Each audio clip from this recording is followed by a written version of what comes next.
नमस्कार सभी को नमस्कार। मस्ट वेलकम है आपके अपने प्लेटफॉर्म डी ट्यूशन में। चलिए इस क्लास को शुरू करते हैं। यह चैप्टर 2 है, साझेदारी फॉर्म का लेखांकन। क्वेश्चन नंबर 1, साझेदार के पूंजी खाते के अनुरक्षण की कौन सी दो विधियां हैं? ऑप्शन चालू और व्यक्तिगत विधि, अस्थाई और अस्थाई पूंजी विधि, चालू व अस्थाई पूंजी विधि, और डी इनमें से कोई नहीं। तो इसका राइट आंसर है ऑप्शन बी, अस्थाई और अस्थाई पूंजी विधि। चलिए नेक्स्ट क्वेश्चन देखते हैं।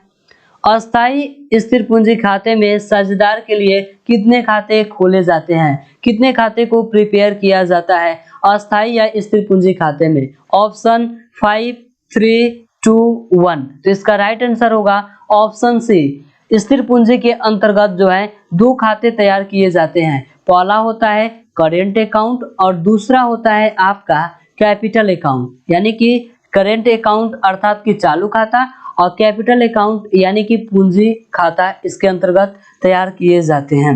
नेक्स्ट क्वेश्चन है, परिवर्तनशील या अस्थाई पूंजी खाता यहाँ पे में साझेदार के लिए कितने खाते खोले जाते हैं? यानी कि परिवर्तनशील जो खाता होता है इसके अंतर्गत कितने खाते खोले जाते हैं? तो इसके अंतर्गत जो होता है ओनली यानी कि एक खाता खोला जाता है। उस खाते का नाम है कैपिटल अकाउंट। इसका राइट आंसर है ऑप्शन ए।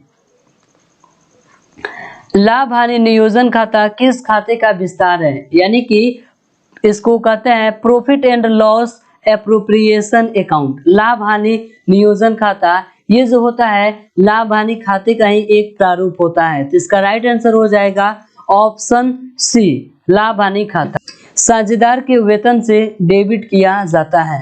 इसका राइट ऑप्शन क्या है? ऑप्शन ए व्यापारिक खाता, ऑप्शन बी लाभ हानि खाता, ऑप्शन सी लाभ हानि विनियोजन खाता। यहाँ पे एग्जाम में कभी कभी आपको विनियोजन के जगह पर नियोजन भी लिखा हुआ मिल सकता है। और चौथा है पुनर्मूल्यांकन खाता। तो पांचवा का राइट आंसर होगा ऑप्शन सी, लाभ हानि विनियोजन खाता, यानी कि इसको अंग्रेजी में profit and loss appropriation account कहा जाएगा, यानी इसको लिखा जाएगा।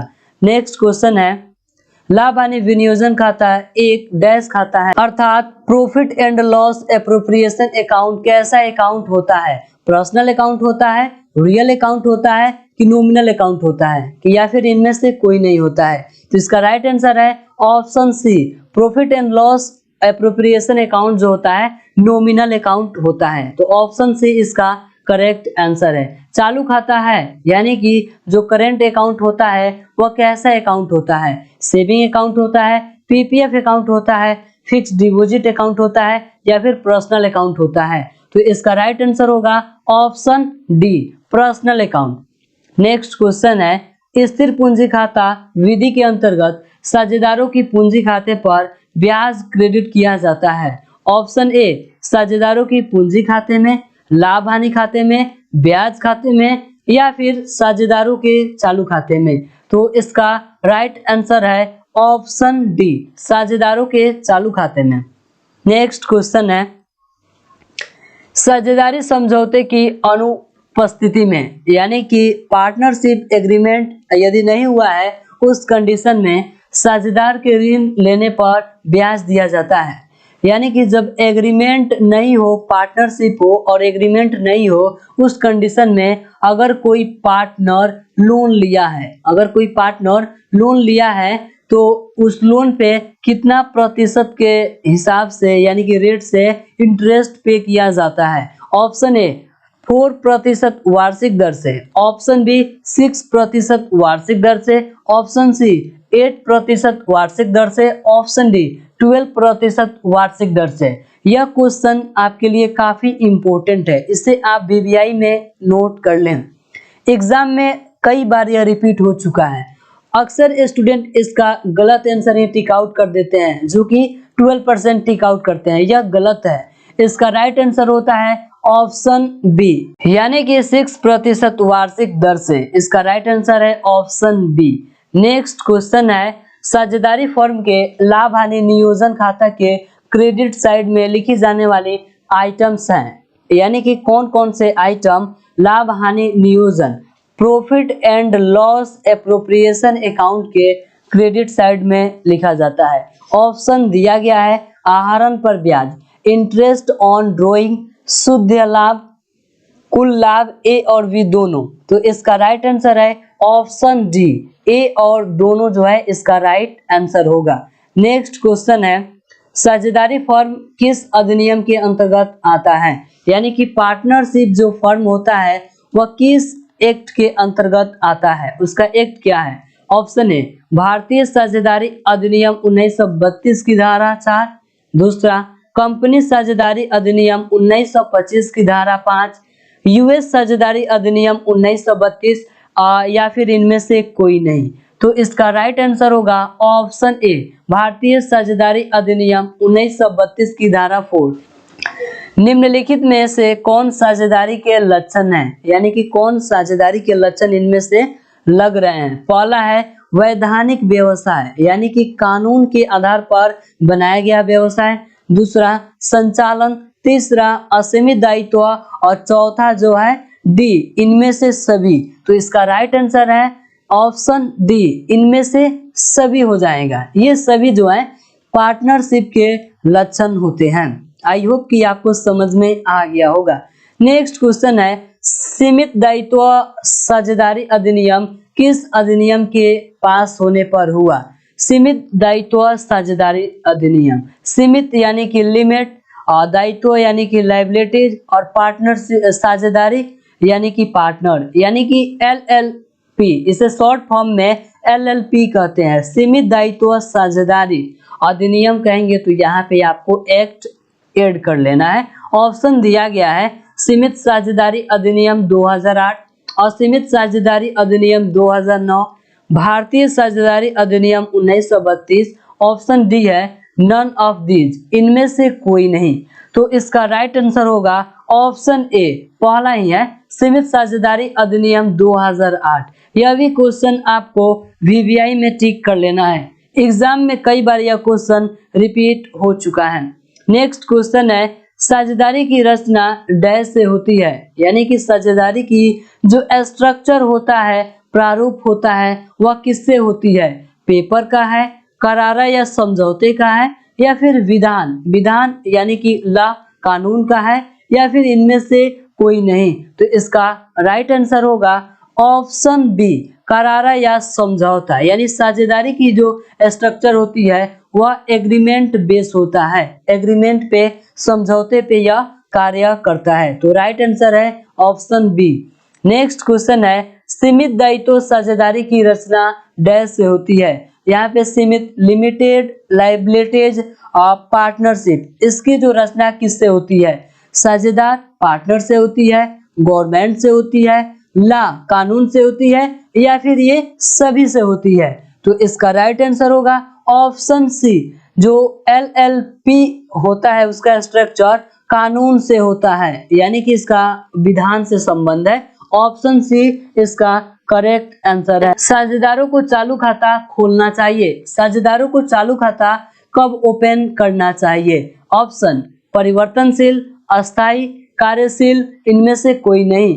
तो इसका राइट आंसर है ऑप्शन बी, अस्थाई। साझेदार को चालू खाता तब खोलना चाहिए जब वह अस्थाई स्थिति में हो, यानी कि अस्थाई यानी कि फिक्स्ड हो, ठीक है, तब खोलना चाहिए। वेरिएबल रहेगा यानी परिवर्तनशील रहेगा तो उसका लिए अदर कंडीशन है।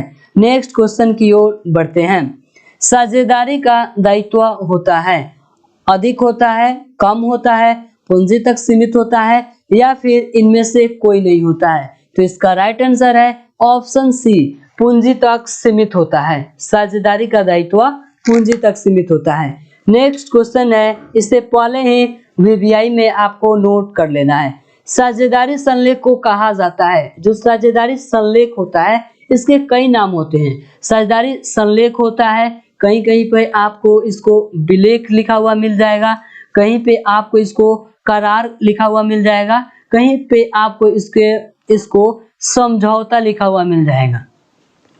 तो आपको इन सभी को याद कर लेना है। ऑप्शन दिया गया है प्रविवरण कहते हैं, पार्षद अंतर्नियम कहते हैं, साझेदार के सिद्धांत, साझेदार का अंतर्नियम। तो इसका राइट आंसर होगा ऑप्शन डी, साझेदार का अंतर्नियम। नेक्स्ट क्वेश्चन है साझेदार का फर्म से संबंध होता है? ऑप्शन प्रबंधक का, सेवक का, एजेंट का या फिर मालिक का। तो इसका राइट आंसर है ऑप्शन आपका सी, एजेंट का। साझेदार का संबंध क्या होता है फर्म से? तो एजेंट का होता है। क्वेश्चन है, साझेदारी अनुबंध बनाना है, ऐच्छिक है, अंशतः अनिवार्य है या फिर इनमें से कोई नहीं? तो इसका राइट आंसर है ऑप्शन बी, अंशतः अनिवार्य है। नेक्स्ट क्वेश्चन है, साझेदारी समझौता हो सकता है? यह भी क्वेश्चन काफी वीवीआई है, एग्जाम में कई बार रिपीट हो चुका है। मौखिक है, लिखित है, मौखिक तथा लिखित दोनों है या फिर इनमें से कोई नहीं? तो साझेदारी समझौता हो सकता है। तो साझेदारी जो समझौता है वह जो है मौखिक भी हो सकता है और लिखित भी हो सकता है। तो इसलिए इसका राइट आंसर हो जाएगा ऑप्शन सी। नेक्स्ट क्वेश्चन है, साझेदारों के पूंजी खाते पर ब्याज को क्रेडिट किया जाता है? लाभ हानि खाते में, साझेदारों के पूंजी खाते में, ब्याज खाते में या फिर सभी? तो इसका राइट आंसर होगा ऑप्शन बी, साझेदारों के पूंजी खाते में। नेक्स्ट क्वेश्चन है, किसी समझौते के अभाव में साझेदारी फर्म के लाभ हानि का विभाजन किया जाता है? बराबर बराबर किया जाता है, पूंजी के अनुपात में किया जाता है, अलग अलग अनुपात में किया जाता है या फिर इनमें से कोई नहीं किया जाता है? तो अगर साझेदारी फर्म में अगर समझौता नहीं हो, पार्टनरशिप जो एग्रीमेंट होता है वह नहीं हो, तो जो प्रॉफिट एंड लॉस होगा उसका डिवीजन करना हो, उसको बांटना हो, तो उसको बराबर बराबर में बांटा जाता है। ठीक है। साझेदार के पूंजी पर ब्याज की गणना होती है? साझेदार के पूंजी पर ब्याज की गणना होती है, इसे भी आपको वीवीआई कर लेना है। प्रारंभ की पूंजी पर, अंत की पूंजी पर, औसत पूंजी पर या फिर इनमें से कोई नहीं? तो इसका राइट आंसर है ऑप्शन ए, प्रारंभ की पूंजी पर की जाती है। नेक्स्ट क्वेश्चन है, एक सामान्य साझेदारी में साझेदारों की अधिकतम संख्या हो सकती है? 15, 2, 45 या फिर 50? तो इसका राइट आंसर होगा ऑप्शन डी, 50 हो सकता है। अधिकतम कितना हो सकता है? 50 हो सकता है और न्यूनतम भी पूछता है। साझेदारी संलेख को कहा जाता है? साझेदारी संलेख को क्या कहा जाता है? साझेदारी पेपर कहा जाता है, रजिस्टर्ड कहा जाता है, साझेदारी विलेख कहा जाता है या फिर कंपनी अभिलेख कहा जाता है? तो इसका राइट आंसर है ऑप्शन सी, साझेदारी संलेख को साझेदारी विलेख के नाम से जानते हैं। नेक्स्ट क्वेश्चन है, साझेदारी संलेख के अभाव में, अनुपस्थिति में साझेदार के लोन पर ब्याज किस दर से दिया जाता है? यह क्वेश्चन पहले भी आ चुका है। तो इसका राइट आंसर है ऑप्शन बी, साझेदारी संलेख के अभाव में साझेदारों द्वारा किए गए आहरण पर ब्याज लगेगा? नहीं लगेगा, हाँ लगेगा, लग सकता है, इनमें से कोई नहीं।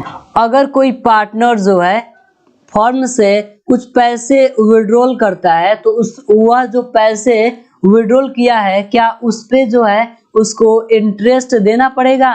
तो इसका आंसर है नहीं, साझेदारी संलेख के अभाव में उसको इंटरेस्ट नहीं देना पड़ेगा।